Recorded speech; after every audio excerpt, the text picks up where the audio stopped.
Hello friends, welcome back to clear concept classes. तो दोस्तों देखिए, जो आज का टॉपिक है वो है process of absorption and conduction of water and minerals. ठीक है, तो जैसा कि हम लोग पिछले क्लासेस में पढ़ चुके हैं रूट्स के क्या फंक्शन के बारे में और उसके कैरेक्टरिस्टिक्स के बारे में। ठीक है, जिसने नहीं देखा वो वीडियो जाके जरूर देख लीजिए। ठीक है, तो आपको ये एकदम आसानी से समझ में आ जाएगा। ठीक है, तो आज हम जानेंगे कि जो रूट है वो वाटर मिनरल्स को कैसे अपने अंदर खींच लेता है, अब्सॉर्ब कर लेता है। उसके पीछे कौन से प्रोसेसेस है, उस प्रोसेस का मैंने एक नाम भी दिया था आपके पिछले क्लास में। वही प्रोसेस हम लोग आज डिस्कस भी करेंगे। ठीक है, तो आइए स्टार्ट करते हैं, बने रहिएगा अंत तक, बहुत मजा आने वाला है। ठीक है, तो देखिए मैंने एक क्वेश्चन यहाँ लिखा है, what is entire mechanism of root. ठीक है, what is entire mechanism of root. एकदम सिंपल सा क्वेश्चन है। क्या? Absorbing water and minerals from soil. पहला क्या है इसका काम? First step is to absorb water and minerals from soil. Second is movement through its thickness. जो रूट का खुद का थिकनेस है उसमें वाटर और मिनरल्स का मूवमेंट। उसके बाद तीसरा क्या है? Also its conduction to stem. और उसके बाद क्या करना है? उसको स्टेम में भेज देना है। ठीक है, देखिए ये हम लोग का रूट का हो गया, ये क्या हो गया? शूट हो गया। उसे क्या करता है? ये एब्जॉर्ब कर लिया, इसका जो थिकनेस है उसमें मूवमेंट करेगा, उसके बाद ये ऊपर भेज देगा। ठीक है, बस यही एंटायर मैकेनिज्म है किसका? रूट का। इसी मैकेनिज्म को करने के लिए कुछ 5 फिनोमेनास हैं। ठीक है, कुछ पांच फिनोमेना डिस्कस किए हुए हैं। यहाँ देखिए नाम मैंने यहाँ लिखा हुआ है। पहला है इम्बाइबिशन, दूसरा डिफ्यूजन, तीसरा ऑस्मोसिस, चौथा एक्टिव ट्रांसपोर्ट और पांचवा टर्जिडिटी एंड फ्लैसिडिटी। दोनों मतलब एक रिलेटेड टर्म है, इसीलिए मैंने एक साथ लिखा हुआ है। ठीक है, तो आज के क्लास में हम लोग इस तीनों के बारे में पढ़ेंगे और उसके बाद हम लोग नेक्स्ट क्लास में इन दोनों के बारे में भी हम लोग जानेंगे। ठीक है, तो आइए स्टार्ट करते हैं। इम्बाइबिशन, डिफ्यूजन और ये ऑस्मोसिस, यही वो टर्म है जो मैंने लिया था। ठीक है, आइए देखते हैं वो क्या होता है। तो देखिए दोस्तों, मैंने पहला वाला डिस्कस करते हैं हम लोग, वो है इम्बाइबिशन। ठीक है, तो आखिर इम्बाइबिशन क्या होता है, स्पेलिंग में भी थोड़ा सा आप ध्यान दीजिएगा। It is phenomenon by which any living और non living plant cell, plants के बारे में हम लोग पढ़ रहे हैं, इसलिए मैंने प्लांट सेल लिया है। ठीक है, phenomenon by which any living और non living plant cells absorb water by surface attraction. ठीक है, कोई भी लिविंग हो या नॉन लिविंग प्लांट सेल्स के बारे में हम लोग बात करें, अगर उसको वाटर के एक्सपोज किया जाएगा तो क्या होगा? वो उसके वाटर को क्या करेगा? एब्जॉर्ब कर लेगा। कैसे? when the both will be in surface attraction। surface attraction मतलब क्या हुआ? they are in direct contact। ठीक है, डायरेक्ट कांटेक्ट में जब रहेंगे तो क्या होगा? वो वाटर को एब्जॉर्ब कर लेगा। मान लीजिए कि ये जो प्लाई है, मान लीजिए कि किसी बोर्ड से बना है, लकड़ी से बना है, ये ग्रीन बोर्ड। तब देखिए यहाँ पे अगर बारिश करा दे, चाहे इसको फिर पानी फेंका जाए, तो क्या होगा? ये ग्रीन बोर्ड खट्टाक से उस पानी को एब्जॉर्ब करना शुरू कर देगा। इसका मतलब क्या हो रहा है? यहाँ पे जब ग्रीन बोर्ड पानी को एब्जॉर्ब कर रहा है, कैसे एब्जॉर्ब कर रहा है? When the both are in direct contact. बस उसी को हम क्या बोलते हैं? इम्बाइबिशन बोलते हैं। समझ में आ गया? अच्छा, इसका एक और एप्लीकेशन बताता हूँ। एप्लीकेशन आप लिखते जाइएगा। एप्लीकेशन देखिए, जैसे वुड होते हैं, वुड ऑफ डोर्स क्या होते हैं? वुड ऑफ डोर्स क्या करते हैं? इसको अब पानी को एब्जॉर्ब कर लेते हैं और फैल जाते हैं, थोड़े सूज जाते हैं ना, फूल जाते हैं। बस वही वुड ऑफ डोर्स हो गया। अच्छा, पहला। दूसरा क्या? मान लीजिए किसी भी रॉक में हल्का सा रप्चर है। ठीक है, मान लीजिए कोई रॉक हो गया, ठीक है, कुछ ऐसा रॉक हो गया, ऐसे अंदर क्या है? हल्का सा, मान लीजिए यहाँ पे हल्का सा दरार है। इस रॉक को तोड़ने के लिए, मतलब इस दरार को और बड़ा करने के लिए हम लोग क्या करेंगे ना, एक हम लोग लकड़ी लेंगे। मान लीजिए कि लकड़ी हो गया, इस लकड़ी में यहाँ पे लगा देंगे, मतलब उस होल में, उस रप्चर में क्या करेंगे? डाल देंगे और उसमें पानी फेंक देंगे। पानी फेंकेंगे इतना कि ताकि वो एकदम एब्जॉर्ब करके फूल जाए। इसके बाद हम क्या करेंगे? इम्बाइबिशन करा देंगे और उस इम्बाइबिशन के कारण एक इतना प्रेशर इतना एक प्रेशर जनरेट होता है ताकि वो जो रप्चर होता है ना वो टूट जाता है और बड़ा हो जाता है। वो जो रॉक होता है वो भी इससे टूट सकता है। ठीक है, तो एक और एप्लीकेशन मैंने बता दिया क्या कि अगर रॉक को तोड़ना है तो इम्बाइबेशन वाला प्रोसेस हम लोग यूज कर सकते हैं और यूज किया भी जाता है। ठीक है, तीसरा देखिए, तीसरा है सीड जर्मिनेशन। सीड का जो जर्मिनेशन का प्रोसेस होता है ना वो भी होता है इससे। सोचिए कितना ही मतलब एक कड़ा प्रोसेस है। जो सीड होता है उसको हम पानी देते हैं, पानी एब्जॉर्ब कर लेता है, पानी एब्जॉर्ब करता है तो क्या होता है इम्बाइबेशन कारण होता है। तो एक इम्बाइबेशन प्रेशर क्रिएट होता है, एक उसका प्रेशर लगता है। तो क्या करता है जो सीड कोट होता है ना, जो सीड क्या करता है अपने सीड कोट को, जो सीड का जो आउटर कवरिंग होता है उसी को सीड कोट कहते हैं, बस उसे सीड कोट क्या करता है तोड़ देता है और उसमें से खटाक से निकल जाता है। जैसे देखिए ये सीड हो गया, सीड को यहाँ से मान लीजिए पानी दे रहे हैं, कैसे ऐसे करके पानी दे रहे हैं। ठीक है, पानी दे दिए, पानी देने के बाद कुछ दिनों बाद क्या होगा, ये सीड का ये सीड कोट है, क्या है सीड कोट। सीड कोट क्या करेगा रप्चर हो जाएगा। और सीड कोट रप्चर किसके कारण होता है, बस इसी कारण होता है। इम्बाइबेशन समझ में आया क्या होता है, it is phenomenon by which living और non living cells just absorb the water by direct contact या सरफेस अट्रैक्शन। ठीक है, इम्बाइबेशन समझ में आ गया, लिख लीजिए या स्क्रीनशॉट ले लीजिए इसका। ठीक है, अच्छा अब आते हैं हम लोग डिफ्यूजन पे। डिफ्यूजन में एक बहुत अच्छा सा प्रोसेस है। ठीक है, देखिएगा दूसरा है diffusion.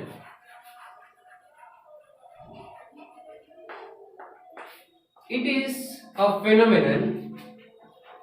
phenomenon by which gas molecules या any molecules move from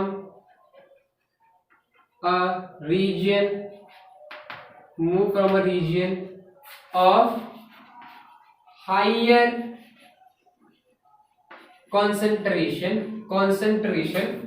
to a lower concentration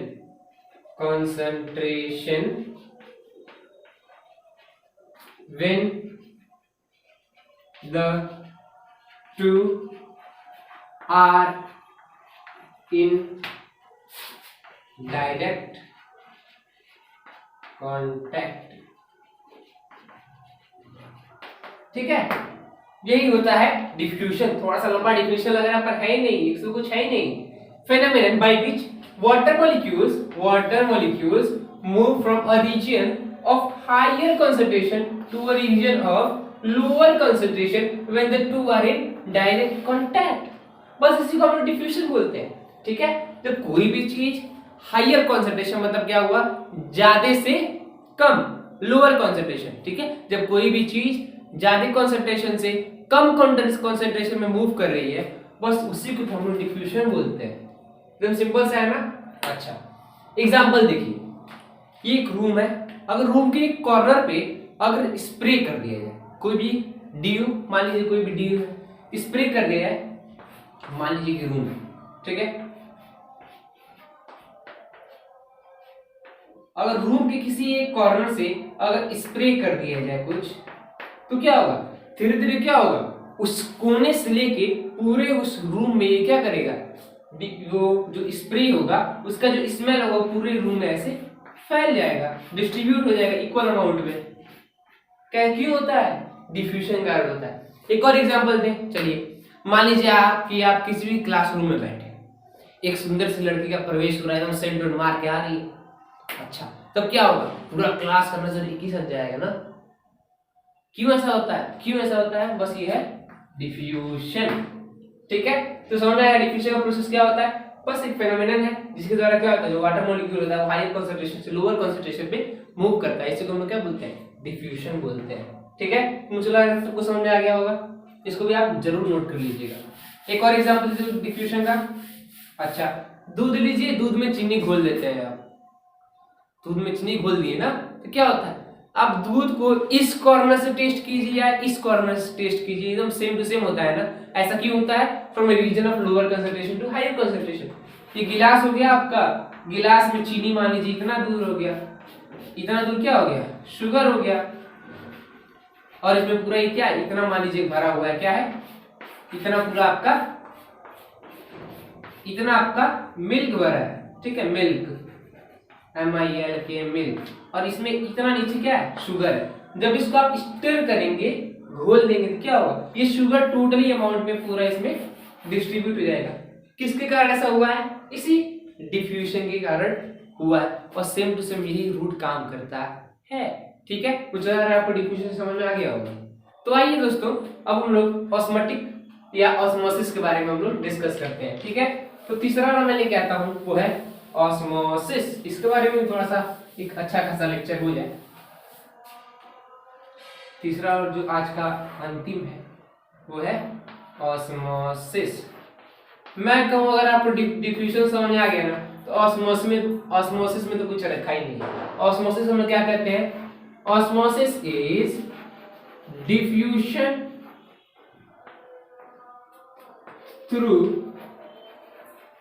diffusion through semi permeable